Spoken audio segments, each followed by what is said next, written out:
ada di area atas. Dia bisa menjadi game changer di tempat ini, tapi tidak perlu stay click, dan ternyata Xbox lah yang bisa mendapatkan knockdown demi knockdown. Zai pun sama memberikan knockdown balasan menuju ke arah lawannya. Wow, trading knockdown juga terjadi, bahkan kali ini nampaknya dari luar ada comic push datang dari tim Glue, langsung touchdown turun untuk bisa mendapatkan beberapa counter yang kembali, tapi hati-hati dari seorang Stickly menggunakan effortnya, coba mendapatkan beberapa trick shot tapi lempar nades 3, 2, 1 dengan begitu tenangnya tanpa di cancel, dipantulkan ke bagian atas satu, tapi nampaknya nadesnya begitu on point belum ternyata, tapi tembakan yang begitu headshot didapatkan dari segi POV-nya tim Glue. Kita menyaksikan saat ini Morph dan katakan tim mereka, tapi Leon kembali mendapatkan pemain-pemain dari Morph. Hexa dibuat tak berdaya, masih ada satu yang terakhir, terus dicari Rocky, pemain terakhir harapan dari Morph. Wow, harapan terakhir dari tim Morph yaitu di seorang Rocky, dan apakah Rocky masih bertahan, masih melawan juga, tapi lemparannya hati-hati Stickly mengincar bagian belakang, dan Rocky udah bener-bener di bagian belakang sana, belum sempat healing tapi hati-hati dipantulkan nades, untungnya masih mid nades dari seorang player tim Glue. Terus dicari, terus diincar saat ini. Bahkan revive terlebih dahulu yang coba dilakukan oleh pemain-pemain Glue, mencoba untuk membangkitkan satu playernya, berhasil bangkit, tapi Rocky tidak tinggal diam. Rocky low HP, dia harus segera melakukan healing karena Blue Zone juga ikut campur dari fight yang sedang terjadi, Windy. Wow, dan ini benar-benar mereka PR banget sih, harus fight, harus bertarung dengan Blue Zone juga, sedangkan dari tim Glue masih ada 2 player dan Rocky belum healing, dan akhirnya healing dan lemparan nades-nya masih belum on point, masih memiliki nyawa dan sedang coba untuk membangkitkan lagi posisi seorang Hexas, tapi hati-hati kalau posisinya Stickly bisa melihat, bisa meraba-raba di bagian area atapnya, Rocky bisa menjadi bahaya juga buat tim Glue. Ya, sangat sulit sebenarnya untuk Morph keadaannya saat ini karena Glue membangkitkan kembali pemain ketiga mereka, 3-2 untuk sementara waktu jumlah player yang akan bertarung di tempat ini. Rocky melemparkan menuju ke sudut yang tepat dan satu knockdown penting didapatkan oleh Rocky. Di sisi lain ternyata ada sebuah fight antara ARF melawan satu lawannya di sana, itu adalah 21 NFT. Ya, sebetulnya di bagian area minicamp, tapi nampaknya lihat Hexas, dia terjun payung mengakibatkan kerugian kembali terjadi buat tim Morph, dan kali ini Glue masih unggul dengan 1 lawan 1 1v1 situation, dan lemparan nades-nya masih benar-benar cukup membuat kewalahan seorang Stickly dan saling barter nades utility, dan 3, 2, 1 nades. Rocky belum mengakhiri fight dari Glue melawan tim Morph, Sanskuy. Stickly, bisakah dia untuk melakukan healing? Healing. Stickly tidak bisa, Stickly pulang menuju lobby, tapi Morph pun sama, dua-duanya tidak ada yang mendapatkan keuntungan untuk di fight tadi. Rocky, bertahankah dia? Masih bertahan ternyata Rocky. Rocky masih bertahan, tapi dengan tinggal 1 player untuk zona seperti ini akan sulit buat Morph sendiri, tapi nampaknya tim Alter Ego Fnatic mendapatkan headshotnya, bahkan confirm point eliminasi atas dipulangkannya Tuyol, tapi Trenok juga terjadi. Fnatic menggunakan DBS dari seorang Freeze membekukan posisi seorang Fnatic. Sulit untuk Alter Ego saat tadi kita melihat Alter Ego mulai ada secerca harapan menjadi Alter Ego Ares. Saat ini turun kembali menjadi Alter Ego Aces. Mereka hanya bisa untuk melakukan rotasi untuk sementara waktu. Terus berlari mencari tempat yang sepi, mencari tempat yang aman. Tapi di manakah tempat yang aman? Tidak ada lagi tempat aman untuk Alter Ego karena semua tempat sudah diisi oleh banyak tim. Datang menuju ke arah RRQ. Ini tempat yang salah, tembakan dilakukan tapi berhasil ternyata Potato mendapatkan pemain terakhir dari RRQ yaitu Morph. Wow, adanya anticipate move dari seorang Potato yang dia sudah membaca, sudah coba memprediksikan di bagian shake ini kemungkinan besar akan ada penghuninya, dan betul RRQ dipulangkan di hashtag yang ke-13, dan kali ini Bigetron masih aman, belum ada gangguan sama sekali. Mereka masih benar-benar jaya di posisi sedari awalnya mereka, Sanskuy. Ya, pemilihan tempat yang sangat cerdas dipilih oleh pemain-pemain dari tim Bigetron Great Villain. Mereka hanya tinggal mengusir saja, bahkan lihat bagaimana headshot badan kembali didapatkan oleh Ryzen, dan Ryzen mendapatkan satu knockdown dengan jarak yang sangat luar biasa jauh, tapi dia bisa melakukannya dengan Silver Guru. Kembali ini adalah skin yang harus kalian miliki. Top up sekarang. Wow, ini benar-benar hit damage-nya begitu menyakitkan dari seorang Ryzen, dan bahkan kita bisa melihat akan coba tapping-tapping kembali, dan akhirnya headshot didapatkan. KF dipulangkan menjadi poin pertama pecahan untuk tim Bigetron Red Villain. Sangat luar biasa apa yang kita lihat. Ini dia Baginda yang baru saja comeback. Welcome back Baginda, comeback stronger ditujukan oleh seorang Ryzen. Bahkan tidak hanya satu elim, dia masih ingin elim-elim selanjutnya. Betul, dan dengan dari segi posisinya Bigetron memiliki keunggulan yang cukup tinggi dibandingkan tim-tim lainnya, tapi dilihat dari tim Persija EVOS, kewalahan datang tamu dari tim Voin. Ada Chill dan juga Alpha yang coba mendobrak masuk, tapi di bagian belakang Zuxi coba memberikan backupnya juga, dan kali ini coba nge-flank lagi, bahkan proning shoot dari seorang Red Face belum turn point, melainkan dirinya udah benar-benar low banget HP-nya, Sanskuy. Terus kita saksikan untuk saat ini fight demi fight pecah di berbagai sisi dari Erangel. Alpha mendapatkan Zuxi. Tidak hanya Alpha yang ingin mendapatkan Elim. Vince pun sama, Vince sudah mencari di manakah posisi pasti dari lawan-lawannya. Tembakan bisa dilakukan kembali, Alpha dapat satu lagi. Ciel ternyata yang mendapatkannya. Red Face dikembangkan di sana. Satu pemain terakhir ada di belakang itu adalah Lynx. Ya, Lynx dicari di screen juga nampaknya dengan menggunakan vehicle dari dua player turun langsung dan akhirnya Lynx pun rata. Persija EVOS dipulangkan di hashtag yang ke-12 dengan membawa pulang 2 poin. Eliminasi 2 poin didapatkan oleh Persija EVOS. Makan saus pakai dong-dong. Cakep. Lakbar eSport nih bos, senggol dong. Wow, dan bener-bener lagi dan lagi Voin bener-bener gacor di match kali ini Sanskoy. Ya, sangat lengket sekali aim power yang dimiliki oleh Void seperti lakban yang terus lengket menuju ke arah benda-benda di sekitarnya. Kita melihat kali ini Ponbit coba untuk mencari di mana lawannya berada. Berada di area tengah memang Ponbit, tapi posisi tidak aman. Ponbit harus segera mencari tempat yang lebih tinggi lagi mungkin atau mencari batu untuk dia bisa berlindung. Yami mendapatkan satu kempon, mungkin kempon itu yang akan coba didatangi oleh pemain-pemain dari tim PUM. Dan betul saja Rezi datang ke arah Yami. Ya, sedangkan di bagian area belakang dua player lainnya pun nge-follow lagi untuk mereka bisa regrouping, tapi hati-hati. Sudah dimata-matai juga nampaknya pergerakannya oleh seorang Breeze dari tim Dewa United. Ucup juga bersiaga, bersiap-siap juga, tapi untungnya mereka masih aman, masih masuk dalam area zona, punya area high ground juga dari tim Dewa United, sedangkan dari tim Boom Rezi menjaga di bagian area compound yang berbeda saat ini. Terus kita lihat ini compound yang sangat-sangat nyaman, memang tinggal menunggu defense seperti apa yang bisa ditujukan, tapi ternyata Geo lagi-lagi DBS. Ini adalah kekuatan DBS, kekuatan yang memang sangat dahsyat saat tembakan pertama langsung masuk memberikan hit ke arah lawannya. Wow, DBS S12K itu dua weapon yang belum terkalahkan sepanjang game berlangsung selama hari ini pastinya dari tim Bigetron. Yuhai udah mulai make a move lagi untuk bisa mendapatkan beberapa confirm point eliminasi dan ARF. Satu punggaunya tertag oleh seorang Yuhai, akankah Yuhai bisa kembali menumbangkan posisi seorang Casper dari tim ARF Sanskoy? Terus kita lihat dari arah yang berbeda, Yuhai bersama dengan pemain-pemain Red Villains. Mereka masih memiliki keuntungan dari zona, tapi ternyata zona saat ini mulai bergeser menuju ke arah berseberangan dengan tempat yang dialami atau yang dimiliki oleh tim Bigetron, sehingga mereka harus memikirkan 2 langkah ke depan kemanakah mereka akan pergi. Seperti yang sudah dialami oleh Boom saat ini, Boom sudah tahu kemana mereka akan pergi. Mereka tinggal melakukan sebuah defensif 2-1 NFT, tim kuat yang kalau kita lihat dari jajaran rosternya di atas kertas ini adalah tim yang sangat mengerikan, tapi tidak untuk di dalam in-game-nya. Mereka banyak sekali turu di match yang pertama atau di hari yang pertama saya. Wow, sayang sekali ya untuk match-match tidak bisa mereka maksimalkan, tapi nampaknya ARF pun gak bisa memaksimalkan game yang kedua. Habis chicken terbitlah posisi yang tidak begitu baik dan dari seorang Ryzen dengan lemparan nitsnya mendapatkan satu punggawa BNW, barriernya tumbang, pertahanannya BNW nampaknya dibobol habis oleh tim Bigetron Red Villain. Belum kita lihat fight seperti apa yang terjadi kembali saat ini.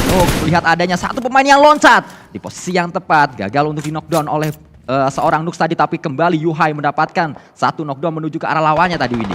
Ya, betul, 2 player down dari tim BNW, bahkan Apip terkena headshot dari seorang Yuhai dan hati-hati Yorunya turun, bahkan UMP Gaming body dari seorang Yoru kita poin dan akhirnya Yoru ditumbangkan dengan counter backup dari seorang Potato dan nampaknya Potato pun rata dengan backup yang juga datang dari tim GPX. Sangat disayangkan tadi, ternyata pemain Alter Ego gagal untuk menyelesaikan tugasnya di sana karena backup cepat datang dari pemain-pemain GPX yang lain. Lagi-lagi sebuah jabar connection terjadi di tim GPX. Geo harus segera bergerak, mereka harus segera menuju ke arah circle, tapi Geo menjadi pemain terakhir, sulit untuk dia bisa bertahan apalagi di dekatnya. Terus ada pemain-pemain Bigetron yang menjaga agar Geo tidak bisa masuk menuju ke arah circle.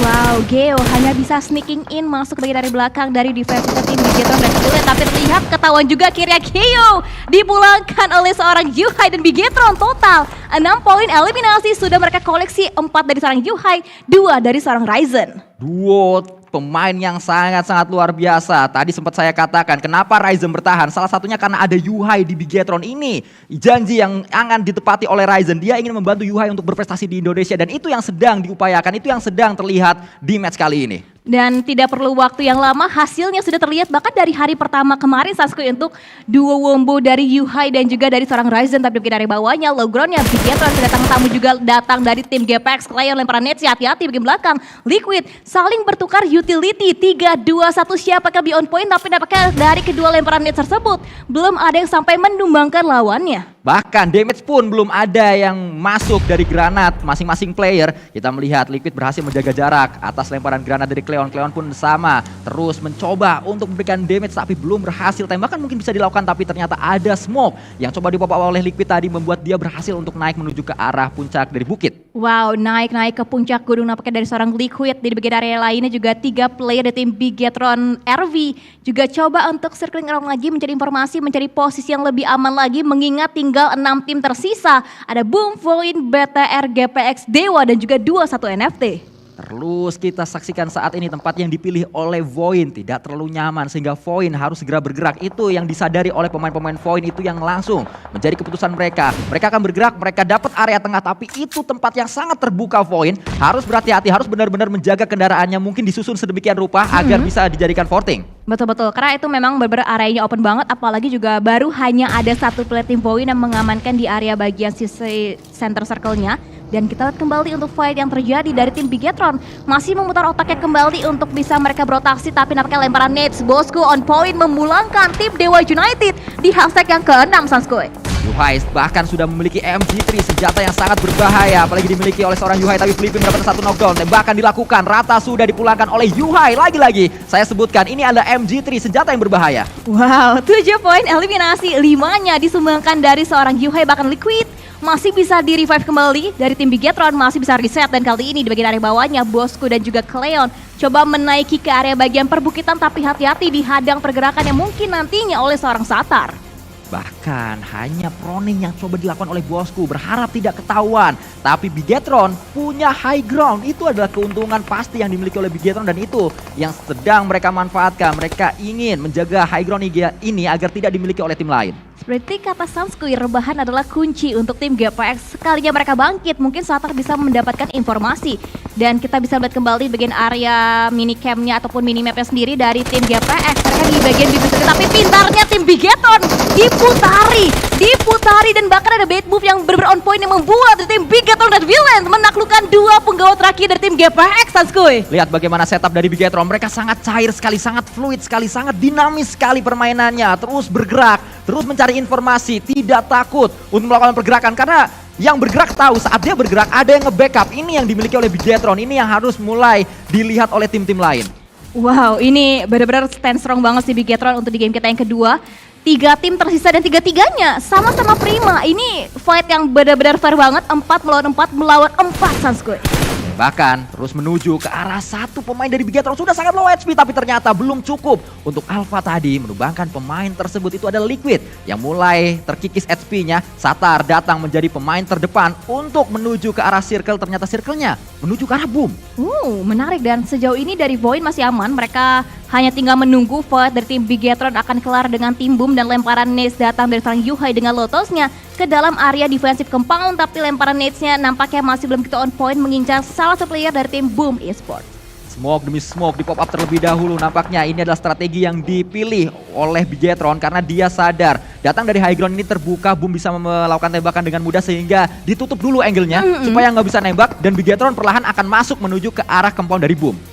Mungkin akan coba tabrak di bagian sisi sebelah kanannya sih, masih bisa karena dari tim Void juga akan coba mendapatkan angle dari sebelah kirinya dari view-nya tim Bigetron Red Villain. Dan kali ini Razy mencari informasi bagian area luar broken wall-nya, sedangkan dari tim Void tinggal sabar aja menunggu fight tersebut karena Void tidak ingin kesalahan yang kedua kali terulang di game Miramar kemarin, Sanskoy. Ya, kalau mau nembak sekarang adalah saatnya karena Satar adalah poin terakhir dan betul saja itu yang dilakukan. Fight mulai terjadi, Ryzen datang dengan sebuah UMP, berhasilkan Ryzen untuk bisa mendapatkan pemain-pemain dari Boom yang berada di tempat ini. Satu persatu bertumbangan pemain Boom, tapi ada juga yang tumbang, itu adalah Yuhai, ditembak oleh pemain dari Boom. Tembakan kembali dilakukan dan Ryzen mendapatkan pemain terakhir dari Boom. Nampaknya Boom dibuat tak berdaya pulang menuju ke arah lobby. Motong bebek piara panda, welcome back Rap Baginda. Wow, tapi hati-hati sekarang atau tidak selamanya Void tinggal hanya menaklukkan satu player, tapi tidak karena dari seorang Ryzen sukses membangkitkan rekannya yaitu datang dari seorang Yuhai. Hati-hati, Alpha belum ada backup dari tim Void. Void jangan terlalu lama karena kesempatan mereka untuk mendapatkan momentumnya ke tim Bigetron, Sanskoy. Ya, terlambat nampaknya untuk Void, mereka harus segera mundur, mereka harus mencari momentum baru lagi. Tadi adalah momentum terbaik, tapi ini dia yang dialami oleh Void, terlalu lama untuk melakukan push, membuat Void kehilangan satu player. Hukumannya terlalu sakit datang dari Bigetron. Kesempatannya gagal dimaksimalkan. Kembali lagi terjadi untuk tim Void dari tim Bigetron. Mereka reset lagi, mereka masih punya 3 player dan bahkan sekarang kembali menyimbangkannya dengan quantity player tim Void 3 melawan 3 untuk Void dan juga Bigetron dan Villain. Tapi Bigetron kalau kita lihat nampaknya mereka terlalu dekat dengan zona, berarti zona selanjutnya mereka tidak masuk menuju ke arah circle. Dan betul saja, circle-nya menuju ke arah point. Bigetron harus keluar. Apa yang akan coba dilakukan oleh Bigetron ini adalah hal yang sangat menarik. Betul, dan berarti kali ini Dewi Fortuna memihak untuk tim point untuk zona sendiri. Chongdong mengambil ke area sisi defensif mereka, tapi nampaknya lihat ada pergerakan yang cukup berani, adanya bold move datang dari seorang Yuhai. Coba mendobrak masuk, coba menjadi frontliner untuk tim Bigetron Red Villain. Ciel juga memasak granatnya, melempar granat menuju tempat yang tepat, tapi ternyata jaraknya masih belum terlalu jauh, belum bisa mendapatkan knockdown menuju ke arah Yuhai. Yes, betul. Kalkulasi yang kedua nampaknya masih belum begitu on point juga untuk seorang Ciel, dan sedangkan diserang Yuhai punya beberapa area coveran lagi, punya area low ground, punya obstacle juga, dan lemparan nades yang masih miss. Sekarang mungkin memang visionnya terbatas banget untuk Bigetron bisa melihat ke areanya tim point. Ciel melakukan proning perlahan namun pasti mendekati pemain-pemain dari Bigetron, bahkan Ryzen dibuat low HP-nya. Ryzen sedang memegang satu molotov, akan dilempar ke arah mana molotovnya, ternyata healing terlebih dahulu, mencari kendaraan, mencari satu cover, ternyata Ryzen untuk dia melakukan healing. Nah, betul saja healingnya berhasil, tapi ini adalah granat yang menarik datang dari Ciel menuju ke arah yang tepat, kokangannya tepat, granatnya ke arah yang tepat, meledak di sana, tapi belum berhasil mendapatkan satu knockdown. Betul, tapi hati-hati tidak boleh bangkit, dan dari seorang Ciel mendapatkan satu kah? Tidak mungkin, dan dari seorang Yuhai belum didapatkan. Kali ini Breakup malah membuka posisi untuk seorang Ciel, diketahui posisinya oleh tim Bigetron, bahkan tumbang Liquid mendapatkan seorang Ciel di tim point. Intens sekali kalau kita lihat fight di akhir match kedua kali ini. Sama-sama memiliki strategi yang sangat baik, bahkan lapar membalaskan satu knockdown tadi. Tapi balasannya juga sakit datang dari Ryzen. Ryzen maju, pede sekali dia. Lemparan molotov terlebih dahulu, menjaga jarak pastinya. Revive dipilih, tapi Ryzen berhasil membakar Finn, membuat keadaannya berimbang 2-2 saat ini. Yes, betul, hati-hati. Lemparan nades-nya di cancel juga karena dari seorang Liquid cukup low, dan kali ini dari seorang lapar coba ngeflank ke bagian sebelah kiri dari player-player tim Bigetron. Akhirnya Chicken Dinner, Ryzen menutup dengan manis, dan akhirnya WWJD mutlak dari tim Bigetron Red Villain. Sangat luar biasa